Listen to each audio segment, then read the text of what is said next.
यहाँ पे जो अपन नेक्स्ट टॉपिक स्टार्ट कर रहे हैं वो रहेगा लूप्स। अब लूप को शुरुआत करने के पहले सबसे पहले तो इसके वर्ड का मीनिंग समझते हैं। लूप का मतलब क्या होता है? आप लोगों ने लूप वर्ड सुना है पहले? अपने प्लेलिस्ट वगैरह कैसे लूप कर दो, जैसे वीडियो चल रही है तो वीडियो को लूप कर देना। लूप करने का मतलब क्या होता है? वीडियो बार बार रिस्टार्ट होती है। जैसे अगर एक सिंपल सा टास्क था कि कोई मैराथन करना चाह रहा है, तो मैराथन में उसे 1 किलोमीटर की है तो ठीक है, 5 किलोमीटर की है तो क्या 5 किलोमीटर लंबा ट्रैक बनाओ। अगर 10 किलोमीटर की रेस है तो क्या 10 किलोमीटर का लंबा ट्रैक बनाए। तो इससे ज़्यादा अच्छा होता है कि ट्रैक सिर्फ एक ही बनाया जाए और 1 किलोमीटर का, और उसे ऐसे कनेक्ट कर दिया जाए, तो वो पर्सन एक ही सर्कल पे घूम घूम के 10 किलोमीटर पूरे कवर कर सकता है। तो ये मीनिंग होता है एक लूप का। बट अपनी प्रोग्रामिंग लैंग्वेज में लूप का ये मीनिंग होगा कि अगर कोई एक सेम टाइप का कोड है, जैसे ये कोड है प्रिंट हेलो, प्रिंट हेलो, फिर प्रिंट हेलो, और ये आपको करना था 10 टाइम्स। अगर सिर्फ हेलो को 10 टाइम प्रिंट करना है तो आपको हेलो 10 टाइम लिखना पड़ेगा। मतलब एक काइंड ऑफ सेम कोड है, एग्जैक्टली सेम आइडेंटिकल, तो उसे बार बार रिपीट करने के लिए कॉपी पेस्ट करो या फिर खुद से रिपीट करो। तो इसकी जगह अपन इसे अवॉइड करा सकते हैं। कैसे? अपन लिखो सिर्फ एक बार प्रिंट हेलो, और कंप्यूटर को ये इंस्ट्रक्शन दे दो कि इस लाइन को 10 टाइम रिपीट कर दो, और ये जो इंस्ट्रक्शन होता है कि इसे 10 टाइम रिपीट करो, वही चीज यहाँ पे लूप कहलाती है। कि आप कंप्यूटर को इस तरीके से इंस्ट्रक्शन दे सकते हो कि वो सेम कोड को मल्टीपल टाइम रिपीट करा सकते हैं। अब लूप में दो तरीके के लूप होते हैं, उनमें से पहला लूप है यहाँ पे फॉर लूप। ये जो फॉर लूप टाइप का जो लूप होता है वो इस टाइप में काम करता है कि इसे पता होता है कि कितनी बार रन करना है इसको। ये सेट रहता है पहले से, मतलब लूप शुरू हो उसके पहले से उसे पता होता है कि आप उसे इंस्ट्रक्शन देते हो स्पेसिफिकली कि 10 बार चलो, 20 बार चलो या 50 बार चलो, तो इसको सेट रहेगा ये, इसलिए ये फॉर लूप कहलाता है।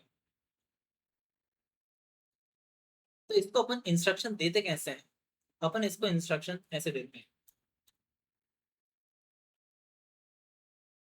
अभी के लिए इस लाइन को एज इट इज रीड कर लेना, अपन इसको मीनिंग एक एक करके बाद में देखेंगे। फॉर आई इन रेंज 10, तो ये जो नंबर है एग्जैक्ट, अभी बस इस पर फोकस करना। इसको एज इट इज लिख के 10 लिखना। अपन इस लाइन से बताया कि 10 टाइम रन चलना चाहिए। कॉलन, कॉलन ये बताते हैं कि इंडेंटेशन वाला पार्ट इसके आगे, तो कॉलन इसका पार्ट में है, और फिर थोड़े से स्पेस के आगे आपने लिखा है एक बॉडी प्रिंट हेलो। तो इसका बिहेवियर कैसा है? इसको जैसे रन किया, हेलो 10 टाइम प्रिंट, ठीक है? इसको करके देखो आप लोग, कर लिया? राइट का मतलब क्या है? वो अभी अपन देखेंगे, अभी एक एक करके चीजों को फाइंड कर। नहीं, उसका मीनिंग थोड़ा डिफरेंट है। हाँ वो है।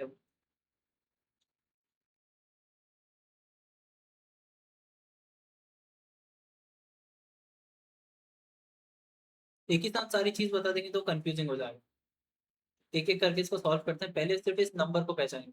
अगर इधर में 20 लिख तो वो हेलो 20 बार प्रिंट होगा। करके देखते हैं। तो अगर 20 कर, हाँ ये वाला है, ये loops dot I P Y M P करके हो गया। अच्छा अब देखो हेलो एक के नीचे एक आ रहे हैं, अगर सबको साइड बाय साइड लिखना हो तो बिल्कुल सही। प्रिंट हमेशा प्रिंट होने के बाद एक न्यू लाइन प्रिंट कर रहा था, तो इसे मॉडिफाई कर दिया, एंड इक्वल्स टू एक कॉमा और एक स्पेस दे दिया। चलो, तो कैसे प्रिंट होगा अभी? इस लाइन में प्रिंट होगा। ठीक है, तो ये भी अपन कर सकते हैं, ताकि अभी नहीं कर रहे। तो ये 10 टाइम क्या हो गया, रिपीट हो गया। अब फॉर लूप सिर्फ ऐसे सेट नंबर ऑफ टाइम के लिए काम नहीं कर रहा, इसमें और भी पैटर्न्स होते हैं। तो इनके तीन सबसे मोस्ट कॉमन पैटर्न अपन देखते हैं। ऑनलाइन, खुशी है, ऋतिक है, दुर्वा है, और लीशा।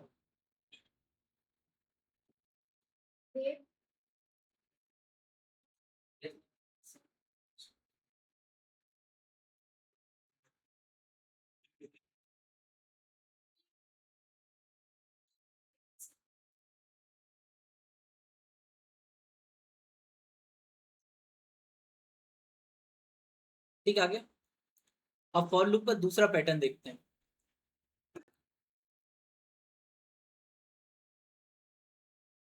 अब इसमें लिखा है for I in hello world. अब हेलो वर्ल्ड एक क्या है, एक टेक्स्ट है, और अपन ने किया है प्रिंट कैरेक्टर इज और कॉमा आई। अभी आई एक्चुअल में होता क्या है अपन देखते हैं। फॉर लूप एक्चुअल में जिसमें वर्क करता है वो करता है कलेक्शन पे काम करता है। किसी भी चीज का कलेक्शन होना चाहिए बस, और उस पर आप फॉर लूप का इस्तेमाल कर सकते हैं। यहाँ पे जो हेलो वर्ल्ड है एक टेक्स्ट है, और टेक्स्ट एक कलेक्शन होता है, कलेक्शन ऑफ अल्फाबेट्स। तो फॉर लूप क्या करता है, इससे और अच्छे से समझ में आएगा नीचे वाले। इस नीचे वाले एग्जांपल में और भी एक चीज है। अपने पास एक वेरिएबल है नेम्स करके।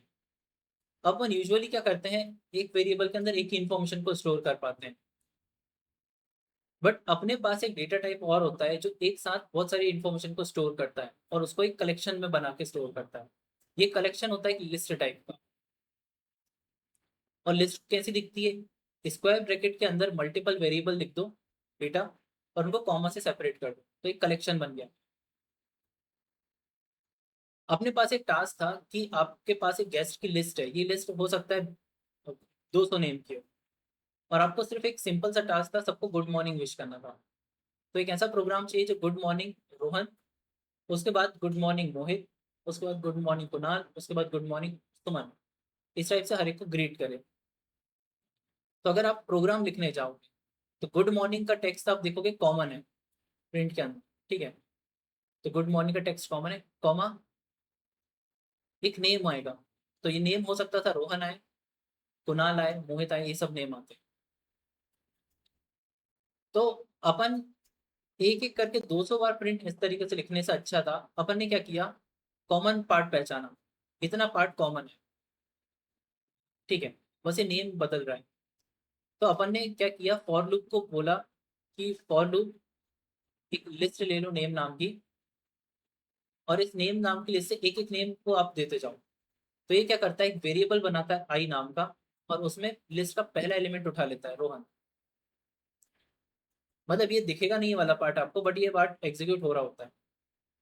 तो फॉर लूप ने ये वाला पार्ट रन किया, तो आई नाम का एक वेरिएबल बन चुका है आपके पास जिसमें रोहन है। तो जो प्रिंट वाली लाइन है वो क्या प्रिंट करेगी, गुड मॉर्निंग और आई। पहली बार जब प्रिंट होगा तो आई में रोहन है, ठीक है, प्रिंट हो गया।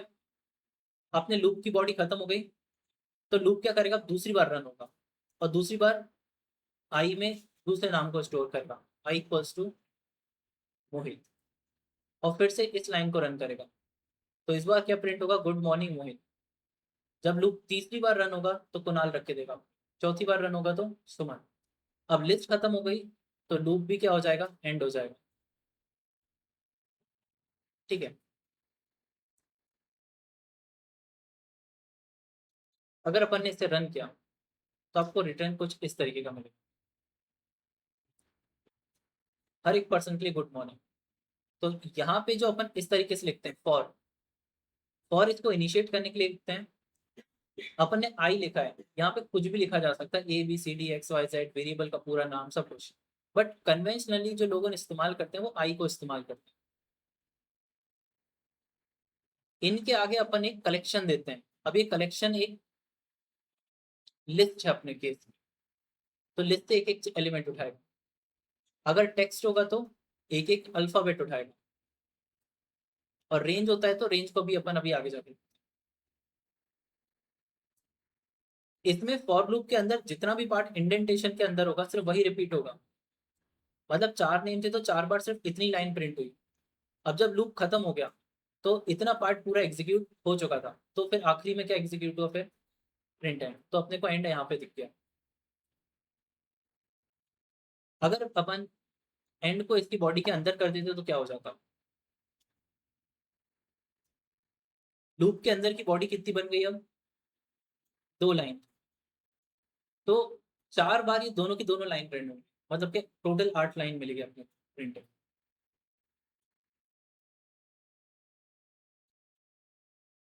गुड मॉर्निंग मोहन रोहन, और फिर एंड भी रन हुआ। फिर गुड मॉर्निंग मोहित, और फिर उसके बाद एंड। मतलब 10 लाइन होगी तो 10 की 10 रिपीट होंगी हर बार। एक लाइन होगी तो एक ही 10 बार रिपीट होगी। अपने पास अभी 4 नाम है तो 4 बार रिपीट हुई।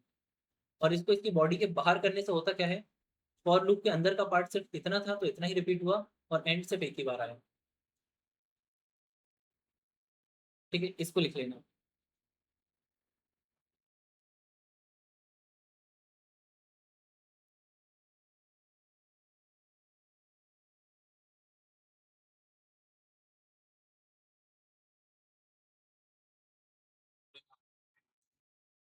कोई दिक्कत नहीं।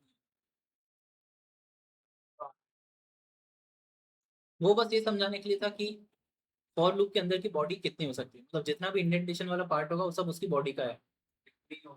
हाँ, कितने भी कोड हो सकते हैं उसमें। डेटा कैसा? कंपनी का डाटा तो वो करेंगे ना अपन आखिरी। बता दिए नहीं नहीं, अभी कुछ भी नहीं हुआ। तो बहुत बहुत बेसिक में है। सिंगल डबल दोनों लगा सकते हो, उसका कोई रेस्ट्रिक्शन।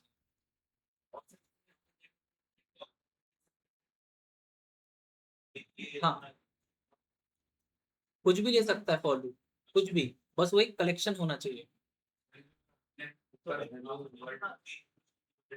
अपन बस 3 में देखेंगे, बाकी जब आप सीख जाओगे तो किसी भी कलेक्शन पे यूज कर सकते हो। हाँ, वो मैंने करके देखा, उसमें सारे कैरेक्टर सिंगल सिंगल। हाँ वही, इसको अब अपन करके देखते हैं ऊपर वाले को। हेलो वर्ल्ड एक्चुअल में एक कलेक्शन है, और कलेक्शन कैसा है, ये अल्फाबेट्स का कलेक्शन है। सबसे पहली बार का जो अल्फाबेट है वो एच है, फिर ई है, फिर एक एल, एल ओ, फिर एक स्पेस भी एक कैरेक्टर है। तो अगर अपन ने इसको ऐसे प्रिंट किया कि फॉर लूप को इस बार क्या दिया, एक टेक्स्ट दिया, और उसे इंस्ट्रक्शन दिया कि प्रिंट करो कैरेक्टर इज, और आई वाला वेरिएबल भी दे दिया इसको, तो फिर ये क्या करेगा। तो पहली बार कैरेक्टर जो आया लूप के अंदर वो एच था, दूसरी बार जो आया कैरेक्टर वो ई था, एल एल फिर O। और अगली बार कुछ भी नहीं आया तो यहाँ पे एक स्पेस भी है, आपको दिखेगा नहीं बट यहाँ पे एक स्पेस है। फिर वर्ड। अपना लूप कितनी बार चला, जितने कैरेक्टर थे, अगर कैरेक्टर बढ़ जाएंगे तो लूप भी बढ़ जाएगा। मतलब स्टार्टिंग में ये था कि loop for loop set number of time he run होता है।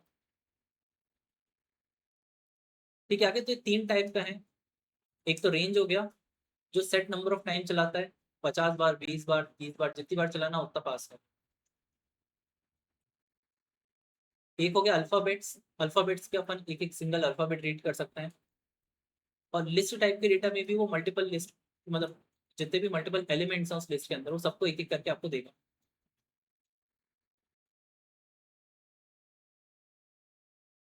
इनमें से जो रेंज फंक्शन है, रेंज फंक्शन को अपन ध्यान से देखते हैं, रेंज क्या है ये। जो ऊपर अपन ने लिखा था ना, प्रिंट आई इन रेंज, तो एक्चुअल में इतना पार्ट का मतलब क्या होगा, रेंज 10।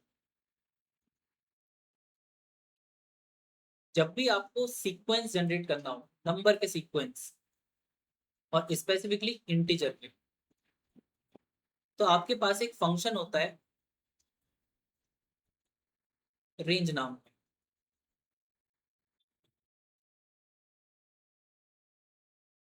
ठीक है, इसके अंदर अगर मैंने 10 दे दिए तो ये 10 नंबर जनरेट कर देगा, जैसे अपन नंबरिंग करते हैं ना, 1 2 3 4 5 6, ऐसे 10 तक दे देगा। हाँ, हाँ वो है ना, अभी बता रहा हूँ। बट ये रेंज जो होती है वो दिखती नहीं है। अगर सिर्फ इस फंक्शन को कॉल किया तो वो ऐसा दिखाएगा आपको, रेंज 0 to 10। तो इसको विजिबली देखने के लिए इसको अपन टाइप कास्ट कर देंगे लिस्ट के फॉर्म में। तो इसी को मैंने लिस्ट के फॉर्म में टाइप कास्ट कर दिया, तो लिस्ट के अंदर फिर रेंज फंक्शन को कॉल किया, तो फिर ये दिख गया। बट यहाँ पे नंबरिंग में थोड़ी सी डिफरेंस है।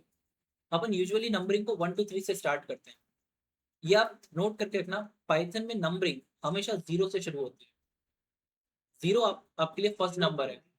हाँ, 1 आपके लिए सेकंड नंबर होता है, और फिर वो 0 से शुरू हो रहा है, बस सिंपल। तो ये जो 10 का मतलब हो गया कि आपने 10 कैरेक्टर चाहिए थे, तो उसने 0 1 से लेकर 9 तक, क्योंकि 9 पे उसके पूरे के पूरे 10 कैरेक्टर हो चुके थे, उसने इतने जनरेट कर दिए। नहीं नहीं, अभी अपन स्टेप देखेंगे।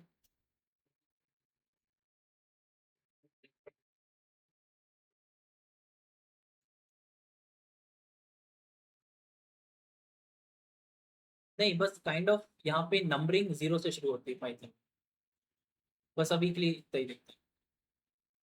बट जरूरी नहीं होता कि हमेशा जीरो से लिस्ट जनरेट करना है।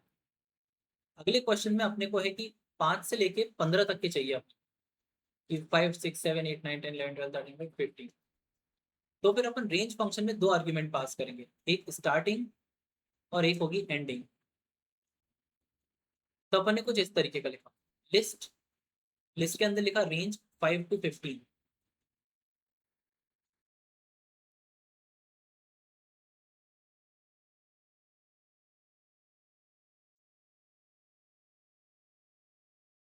इसको रन करके देखते हैं इसका आउटपुट क्या आता है।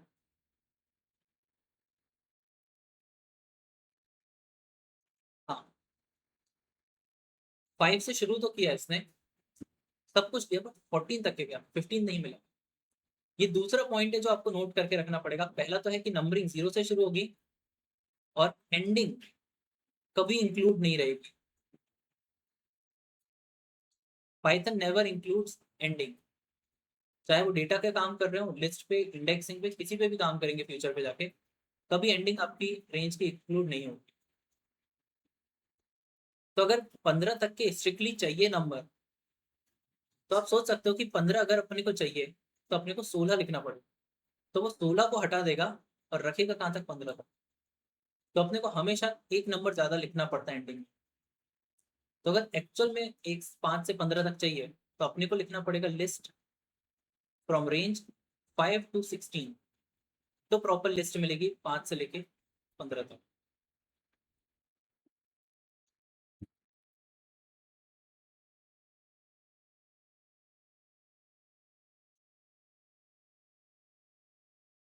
तो अगर आपको एक लिस्ट जनरेट करना है 1 से लेके 10 नंबर तक, तो आपको रेंज फंक्शन को क्या इंस्ट्रक्शन देना पड़ेगा।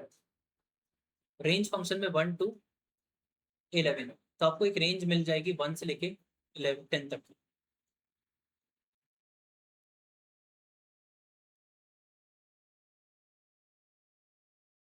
अब दूसरा होता है स्टेप क्या होते हैं।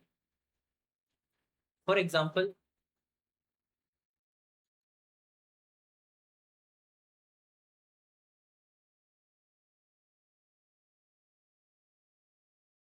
अपन ने जब एक लिस्ट जनरेट करी,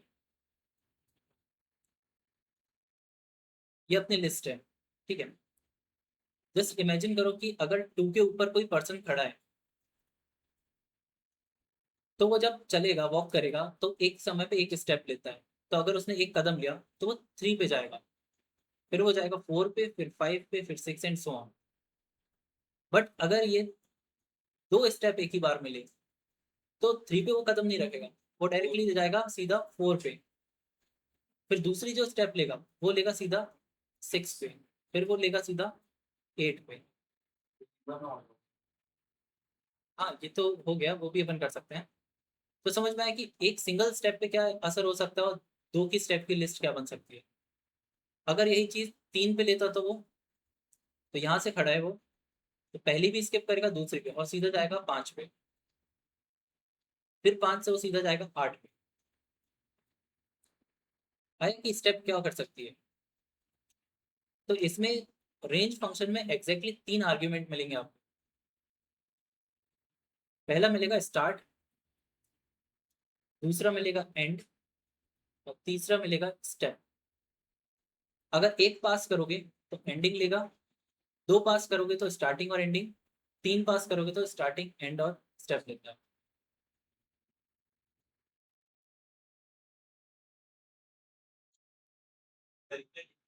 हाँ, ये इसका स्ट्रक्चर है, इसको लिखने का ऐसा ही तरीका है।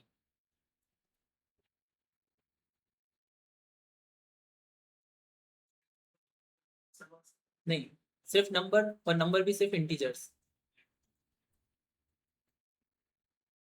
मतलब जैसे अगर मैंने स्टेप बोल दिया कि 0.5 लो, तो वो ऐसा नहीं करेगा 2 से ढाई पे जाए, ढाई से 3 पे जाए। ये चीज नंपाई पे अपन आगे जाके कर सकते हैं, बट लिस्ट ये सपोर्ट नहीं करती। यहाँ पे स्टेप सिर्फ एक ही हो सकती है, दूसरा सीधा 2 की, 3 की, 4 की एंड सो ऑन।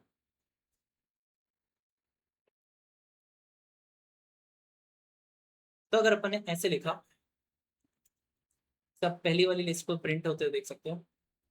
पहले अपन ने प्रिंट करी लिस्ट, और लिस्ट में क्या किया, रेंज 1 से लेके 11 तक। तो अपने को क्या मिला, 1 से लेके 10 तक की पूरी लिस्ट। दूसरी में लिस्ट में प्रिंट किया अपन ने, 1 से शुरू करो, इसका मतलब इमेजिनरी वो 1 पे खड़ा है। उसे इंस्ट्रक्शन दिया 11 तक के जाना है, तो वो 10 तक के ही जा पाएगा बस। और उसे बोल दिया कि 2 की स्टेप पे, तो वो इधर पे खड़ा है, 2 की स्टेप लेते वक्त वो 3 पे जाएगा, इसलिए 3 मिला। 5 पे जाएगा, सीधा 7 पे जाएगा, और फिर सीधा 9। अब 9 के बाद वो जाता 11 पे, बट 11 तक की लिस्ट है ही नहीं, तो यहीं पे स्टॉप हो जाएगा नाम पे।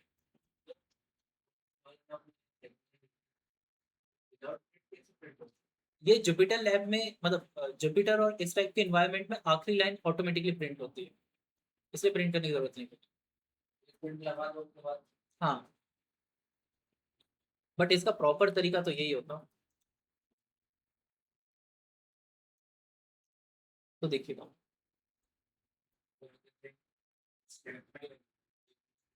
इसको बना रहा हूँ 1 to 10, हम्म, तो आगे में दे दिया है कि 2 को छोड़ के बना, 2 को छोड़ के बना। हाँ,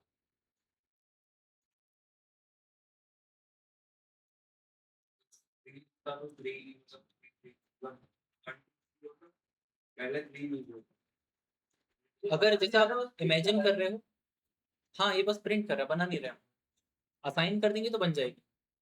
बस अभी रेंज फंक्शन का नेचर देखने की कैसे इस्तेमाल कर सकते हैं। स्टार्टिंग अभी बताया, आपकी नीड के ऊपर है। सिर्फ एक वेरिएबल भी काम कर सकता है, मतलब एंडिंग भी काम कर सकती है, स्टार्टिंग एंडिंग भी, और स्टार्टिंग एंडिंग और स्टेप। हाँ, एंडिंग तो हमेशा होनी चाहिए। हाँ स्टार्ट स्टार्ट देंगे तो 1 मिनट तक ही जाएगा। हाँ, जैसे अगर 5 दे दिया, तो ये 5 एंडिंग है। और दूसरा रूल क्या कहता है, एंडिंग कभी इंक्लूड नहीं होती, इसलिए कभी 5 नहीं मिलता अपने, सिर्फ 0 से लेके 4 पे ही खत्म कर देता है। 1,5 लिख दोगे तो 1 से शुरू करेगा, 4 पे खत्म कर, ठीक है, ऐसे काम कर। अगर कभी 2 का टेबल की लिस्ट बनाना है तो कैसे बना सकते हैं। टू का टेबल, हाँ 2 से शुरू करेंगे, 2 पे खड़ा करेंगे उसे, 21 लिखेंगे क्योंकि 20 पे जा सके। और सिर्फ 2 की स्टेप देंगे कि 3 को स्किप करो, सीधा 4 पे जाओ। तो ये वाला बना के देखो, 2 वाला। बड़ा बड़ा टेबल है, एकदम बड़ी हुई है टेबल। अच्छा, हाँ बना सकते हैं। अभी अपन टेबल भी बनाएंगे। अब दूसरा इसमें, स्टेप में एक और चीज होती है। मान लो ये अपनी लिस्ट है, इस पर्सन को मैंने खड़ा कर दिया 14 पे, और उसे बोला पीछे की तरफ जाओ, नेगेटिव साइड। तो वो 14 से जाएगा 13 पे, फिर 12 पे, फिर 11 पे, फिर 10 पे। और उसे बोल दिया कि 8 पे स्टॉप हो जाना, तो वो 8 तक कभी नहीं जाएगा, वो 9 पे स्टॉप हो जाएगा। तो अगर अपने को ऐसी कोई लिस्ट बनाना है, इस लिस्ट का आउटपुट क्या हो सकता है, अगर इस कॉन्सेप्ट को अगर अपन करें, 9 से शुरुआत करना है, मतलब उसे स्टार्टिंग पे खड़ा कर दिया अपने 9 पे, उसे इंस्ट्रक्शन दिया कि 3 तक के जाओ, तो 3 पे तो रुकेगा नहीं, 4 पे ही जाके खड़ा हो जाएगा। और उसे इंस्ट्रक्शन दिया -1 की इंडेक्सिंग में। अगर इसे रन किया, तो अपने को 9, 8, 7, 6, 4 तक के साथ पूरी लिस्ट में। अब आप सोच सकते हो कि अगर -2 दिया जाए तो क्या हो सकता है। तो 9 पे खड़ा होगा, 8 पे न जाके सीधा 7 पे जाएगा, फिर सीधा 5 पे, और वहीं पे लिस्ट खत्म। 9, 7 और 5।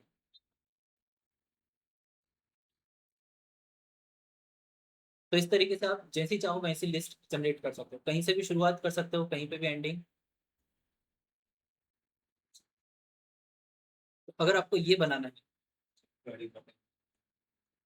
Generate a list of numbers from 10 to 1, 10 से लेके 1 तक की लिस्ट कैसे बना सकते हैं।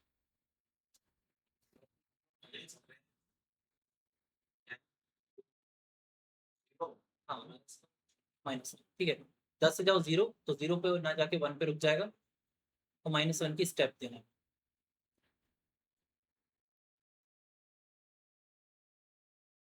ठीक है, तो अब इसका समझ में आया कि ये वाला पार्ट करता क्या है। ये अपने को एक कलेक्शन जनरेट करके देता है नंबर की सीरीज का। तो अगर आई अपन इस्तेमाल कर रहे हैं तो कलेक्शन से पहली बार 1 से लेके 5 तक नंबर जनरेट हुए, तो पहला नंबर होगा 1, तो आई पहली बार 1 लेके जाएगा अंदर। तो पहली बार में नंबर 1 मिलेगा, फिर 2, फिर 3, फिर 4 और फिर 5। तो अपन ऐसे रेंज लिख के यहाँ पे चीज़ों को कंट्रोल कर सकते हैं कि कितनी बार लूप चलाना है और नंबर कौन कौन से चाहिए। रेंज का अगर स्टेप तो वैसी स्टेप होती है। हाँ अगर आई 5 इंटीजर देता है मतलब 5 देता है, हाँ, मैंने ऊपर किया था लेकिन फिर 5 क्यों आ गया, कुछ रेंज दी। अच्छा ये वाली। हाँ तो ये 5 दिए ना, क्योंकि इसने रेंज जनरेट करी 1 से 5 तक, तो बस 1 से 5 तक का कलेक्शन बना। अब अगर अपन टेबल बनाना चाहें, तो कोई सा भी नंबर टेबल बनाना है अपने को, 2 का टेबल बनाना है, तो 2 चाहिए और उसे मल्टीप्लाई करना पड़ेगा 1 से, फिर 2 को ही मल्टीप्लाई करना पड़ेगा 2 से, तो अपने को इसकी वैल्यू मिलेगी, फिर 2 को ही मल्टीप्लाई करना पड़ेगा 3 से। तो काइंड ऑफ ये नंबर अपन यूजर से ले सकते हैं, और बस एक लिस्ट चाहिए रहेगी अपने को 1 से 10 तक की, और आपस में उनको मल्टीप्लाई कर। तो क्या हो जाएगा, नम में एक इंटीजर इनपुट गया, फॉर लूप में एक रेंज बनाई, रेंज 1 से 11 बन रही है, मतलब 1 से 10 तक सारे नंबर बनेंगे, और नंबर कौन लेके आएगा नीचे, आई आएगा। और अपन ने प्रिंट कर दिया कि जो भी नंबर है उसे मल्टीप्लाई कर दो आई से। तो जैसे इनपुट गया 5, तो 5 मल्टीप्लाई बाय 1। लूप जब दूसरी बार चलेगा तो 5 मल्टीप्लाई बाय 2। तो इसको अपन ने रन किया, इसने अपन से एंटर नंबर इनपुट लिया, एंटर दिया 7, तो वह पूरा 7 का टेबल प्रिंट। सर एक बात, ये वाला पार्ट अपन ने पहले देखा है, इनपुट लेने का। इंटीजर लिया इनपुट, फॉर लूप वो अपन एक रेंज जनरेट करके दे रहे हैं, और रेंज कौन सी जनरेट करेगा, वो 1 से लेके 10 तक। 1 से लेके 10 तक नंबर अपने को कौन देता रहेगा, आई देता रहेगा। तो अपन ने प्रिंट में क्या किया, जो भी नंबर है जो यूजर से मिला है, जैसे 5, उसे मल्टीप्लाई करो 1 से। तो रेंज थी 1 से 10 तक, तो 1 हुआ। दूसरी बार ये 2 से हुआ, तीसरी बार सेम कोड 3 से हुआ, चौथी बार सेम कोड इससे हुआ। आ गया, इसलिए अपने को 7, 14, 21, 28 सब आ गया। अगर इसी कोड को थोड़ा फैंसी बनाना है, तो अपन ऐसे प्रिंट करा सकते हैं कि प्रिंट करते वक्त एक एफ स्ट्रिंग बनाई जाए, और वो इस तरीके से बनाई जाए कि अपने को 7 अगर इनपुट गया, तो 7 इंटू 1 इक्वल 7, 7 इंटू 2 इक्वल 14, ऐसा आउटपुट मिल जाए। तो एफ स्ट्रिंग का यूज करके इसको कैसे बना सकते हैं, ये अपना नम है, ये अपना आई है, और ये नम इंटू आई है। ये दोनों नम का,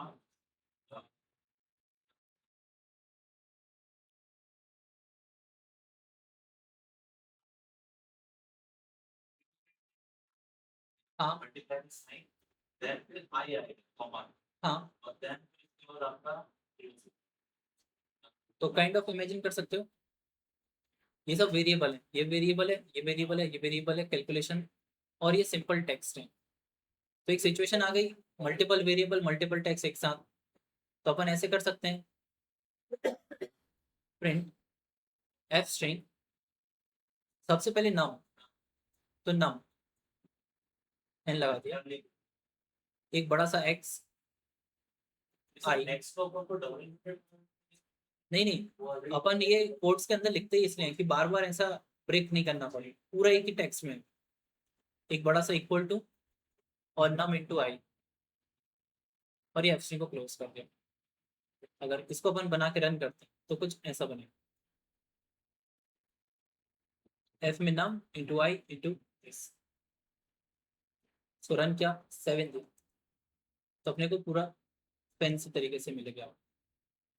अब इस प्रोग्राम में आप कुछ भी दो, तो आप देख सकते हो कि अपन ने कोड किया, कोड में मल्टीपल कैलकुलेशन करें, बट लाइन सिर्फ एक ही लिखी और इसी ने पूरे सबको हैंडल कर लिया। तो यहीं पे अपने को बेनिफिट मिल जाता है लूप्स का।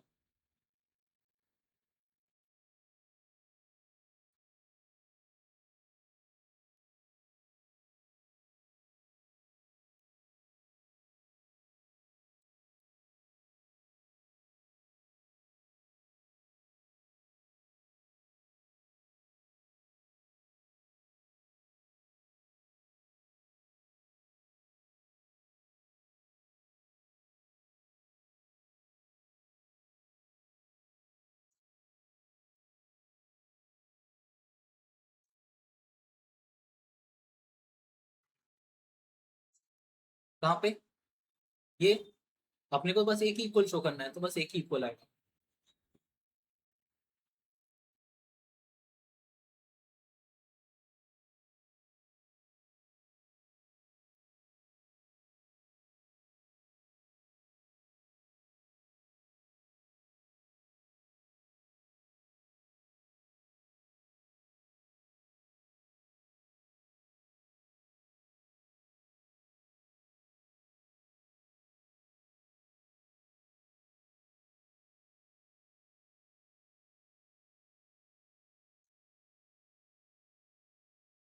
बन गया।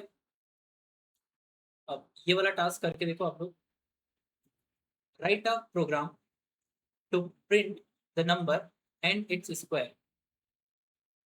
आपको एक प्रोग्राम लिखना है जो एक नंबर दे और उसका स्क्वायर भी बताए, और वो भी कहाँ से, 1 से लेकर 100 तक के। जैसे अगर 1 है, 1 का डैश और उसका स्क्वायर, 2 है तो 2 का स्क्वायर, 3 है तो 3 का स्क्वायर, 4 डैश 4 का स्क्वायर। तो ये आपको लिखनी है, और ये पूरी लिस्ट बना 1 से लेकर 100 तक। तो इसको इमेजिन करके देखो क्या क्या चीज़ की ज़रूरत है, और फिर क्या क्या कैलकुलेशन आप कर सकते हो।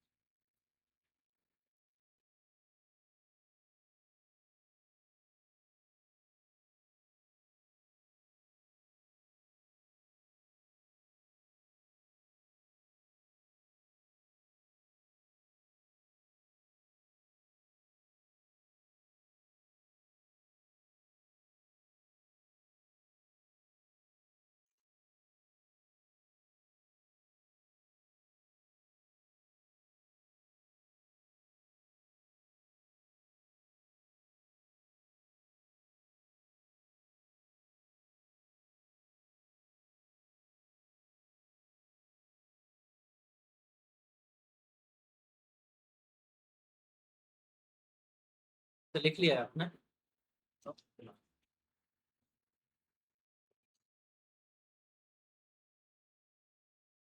हाँ सही है, सही है।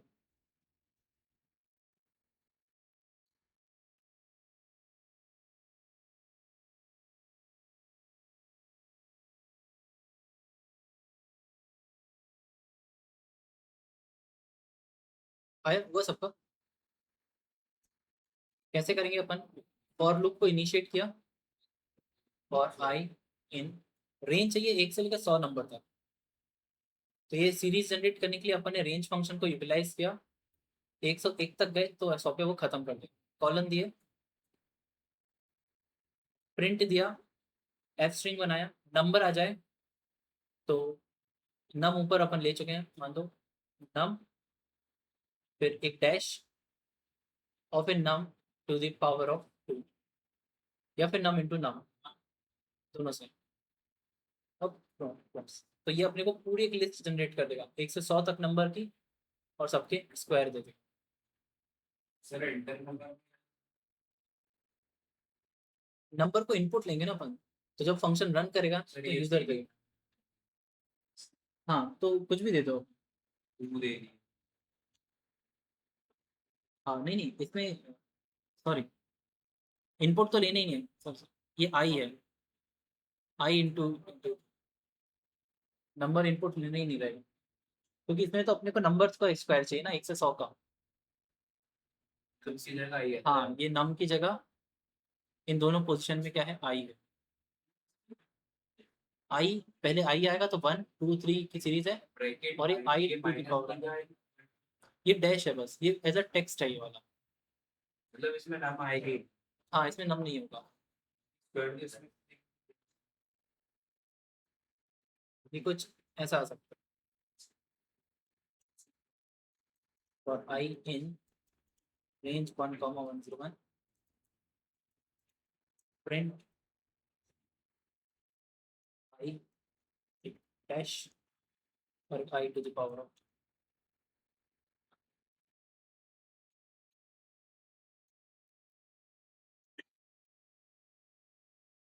तो देख सकते हो यहाँ पे आउटपुट आया 1 2 3 10 का स्क्वायर, 21 का स्क्वायर, 65 का, 100 तक के सबके स्क्वायर साथ।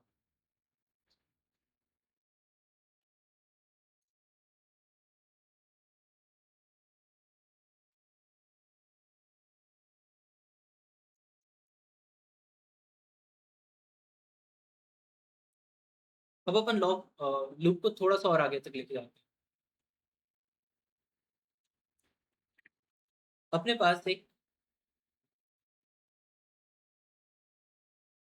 लिस्ट है,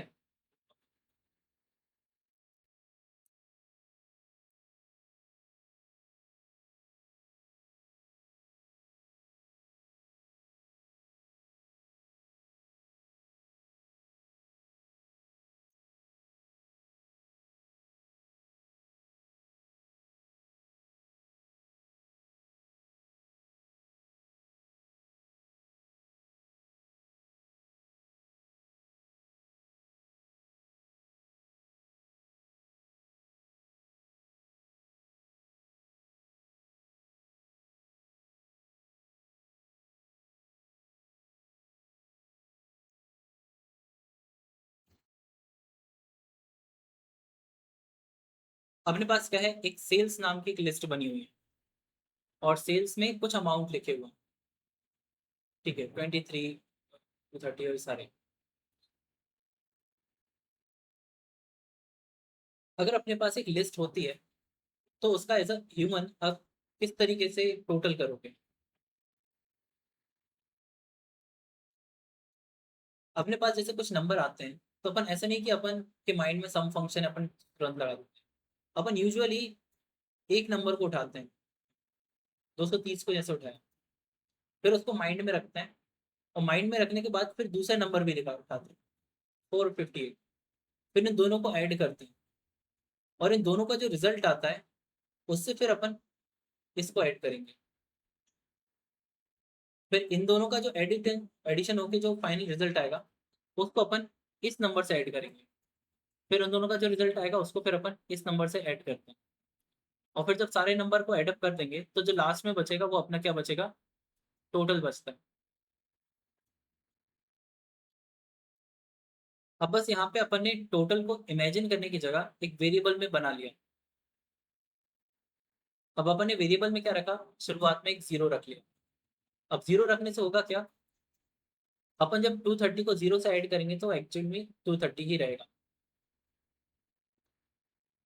फॉर लूप को ये वाली लिस्ट दे दी, तो फॉर लूप का काम होगा एक एक लिस्ट को आई में रख के आपको देगा। उसने वही काम किया। अपन ने क्या किया, टोटल जो कि अभी जीरो है उसमें प्लस कर दिया 230, तो 230 आया, और 230 जाके इस टोटल में ऐड हो गया। अभी टोटल में 230 आ चुका है। जब फॉर लूप दूसरी बार रन हुआ तो 458 लेके आया नीचे, तो 230 प्लस 458 हुआ। तो दोनों का एडिशन वापस जाके टोटल में स्टोर हो गया, तो टोटल अब अपडेट हो गया। तीसरी बार ये आया, टोटल फिर से अपडेट हो गया। फिर जब तक ये सब चले और जब ये खत्म हो गए तो टोटल में फाइनली सब चीज का टोटल था।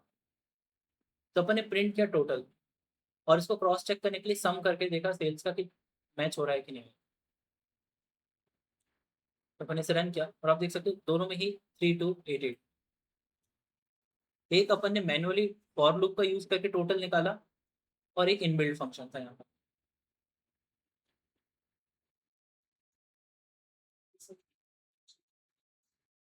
हाँ, इनबिल्ट फंक्शन भी इंटरनली कहीं ना कहीं लूप को यूज करता है।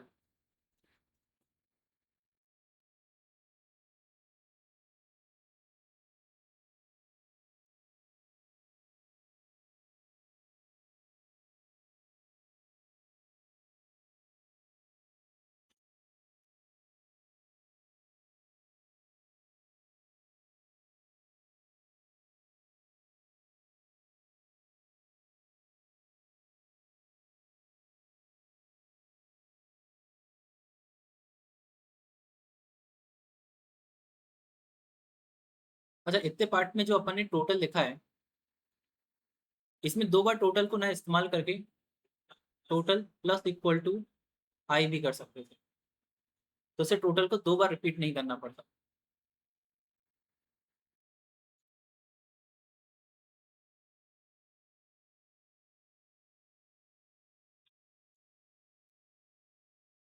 डिस्टर्ब करेगा ना, टोटल अगर अपन जीरो देंगे ही नहीं, तो ये एक तो गलत है कि जब वेरिएबल को डिफाइन कर रहे हैं तो कुछ ना कुछ वैल्यू तो देना जरूरी है।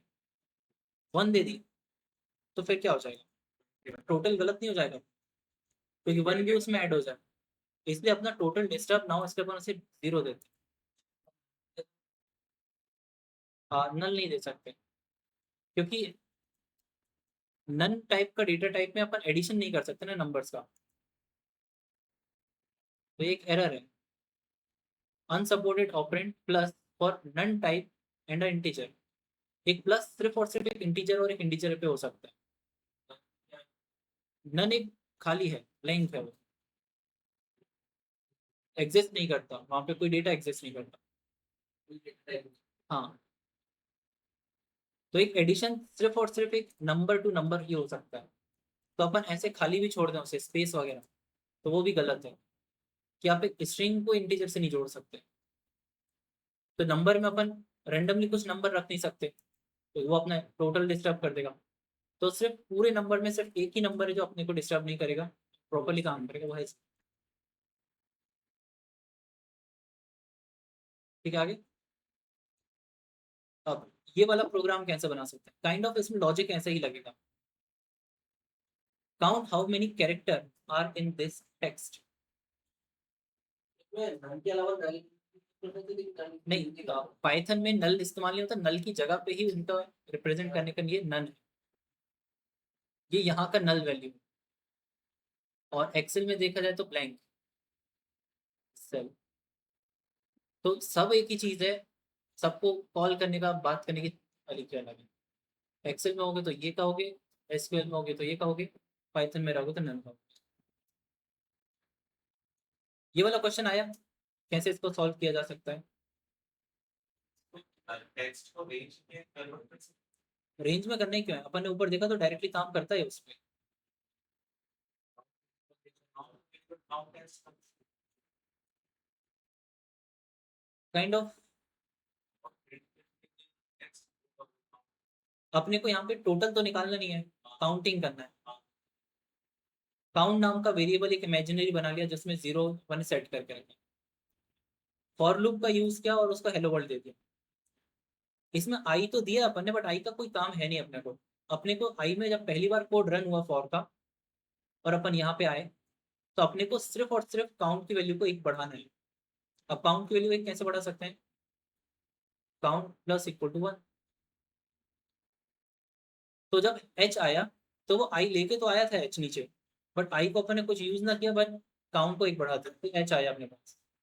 जब ई लेके वो नीचे आया तो फिर से अपन ने काउंट को एक बढ़ा दिया, तो दो हो गए।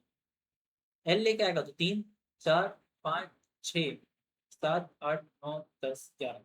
तो आपका फाइनल आउटपुट जो होगा वो आखिरी काउंट में 11 होगा। और जब सब फॉर लूप खत्म हो जाए तो आखिरी के प्रिंट में काउंट को कर दो, तो वो प्रिंट कर देगा 11। ठीक है, करके देखो ये वाला।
बन गया।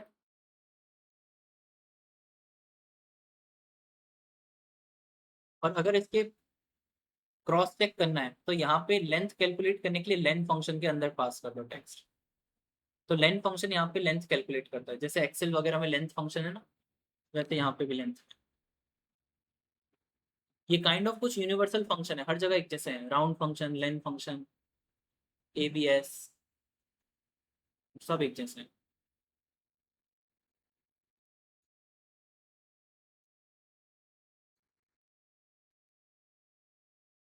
कर रहा है वर्क। एरर क्या है नीचे? ये बोल रहे हैं स्ट्रिंग को आप ऐड नहीं कर सकते काउंट में जैसे। आप क्या पे लिख रहे हो, count equal to count plus I, but I में तो एच ई ये सब आएगा, तो अपने को तो वन को ऐड करना है। तो काउंट में एक एक करके बढ़ाएंगे ना अपन काउंटिंग। हाँ वन है।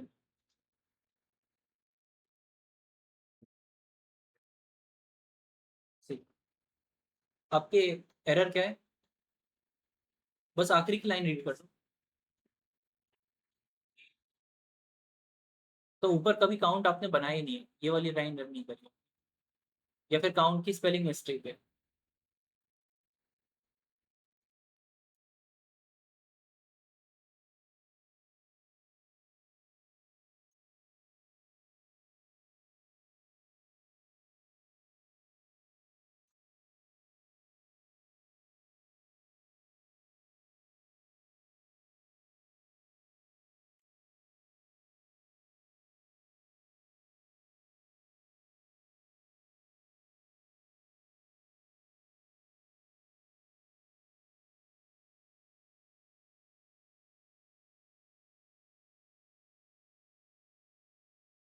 ये कोड लिखा तो है पूरा का पूरा, यहाँ पर आप देखो, count for I in text, count plus equal to one, और ये वन है,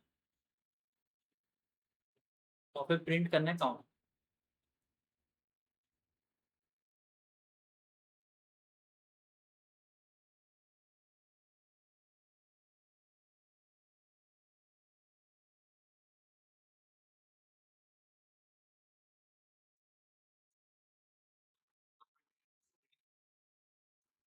कलेक्शन हो गया, कलेक्शन ऑफ अल्फाबेट।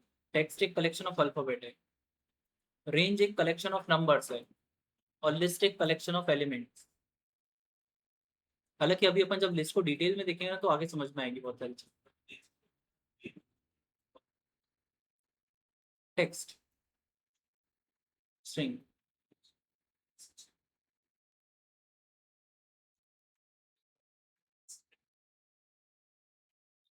ऐसे सेपरेट लिखने की जरूरत नहीं, आप बस कलेक्शन लिख लो। अब जब पाइथन करने लगोगे तो आपको क्लियर हो जाएगा कलेक्शन होता क्या है यहाँ पे। कलेक्शन जब किसी एक वेरिएबल के अंदर मल्टीपल एलिमेंट्स हैं तो वो एक कलेक्शन कहलाए। क्योंकि आगे जाके इतने सारे टाइप के आपको कलेक्शन मिलेंगे कि हर एक चीज को लिखना पॉसिबल नहीं, और सिर्फ ये तीन लिख लोगे तो ये भी गलत हो जाएगा। ठीक है आगे। ये बाकी के क्वेश्चन आपको ट्राई करके लिखना है, ये वाला क्वेश्चन थोड़ा सा इंटरेस्टिंग है।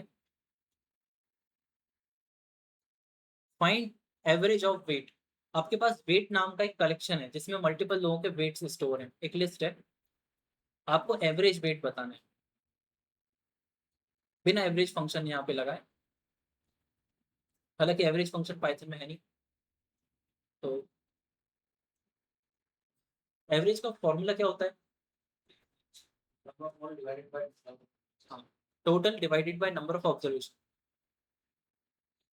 तो टोटल को डिवाइड करना है नंबर ऑफ ऑब्जर्वेशन से। अभी ऊपर जब अपन ने टोटल निकाला, इतना पार्ट सॉल्व कर लिया, अभी टेक्स्ट को काउंट किया, तो अपने को ये भी पता है कि काउंटिंग कैसे कर सकते हैं किसी कलेक्शन। इस प्रोग्राम में आपको दोनों को इस्तेमाल करना है। आपको एक ही साथ टोटल का भी हिसाब रखना है, एक ही साथ काउंटिंग का भी हिसाब रखना है, और फॉर लूप खत्म होते से ही इस प्रोग्राम मतलब इस लाइन को रन करना है कि जो टोटल बना है उसे डिवाइड कर दो काउंट से। तो स्क्रीन पे आपको एवरेज मिल जाएगा। ठीक है, इसको सॉल्व करने का ट्राई करना। और फिर ऐसे बहुत सारे सब फॉर लूप्स होंगे। Find minimum weight. तो फॉर लूप का यूज करके मिनिमम वेट कैसे ढूंढ सकते हैं? फॉर लूप का यूज करके मैक्सिमम वेट कैसे ढूंढ सकते हैं, और फिर इसके आगे के तो अपन फिर आगे देखेंगे।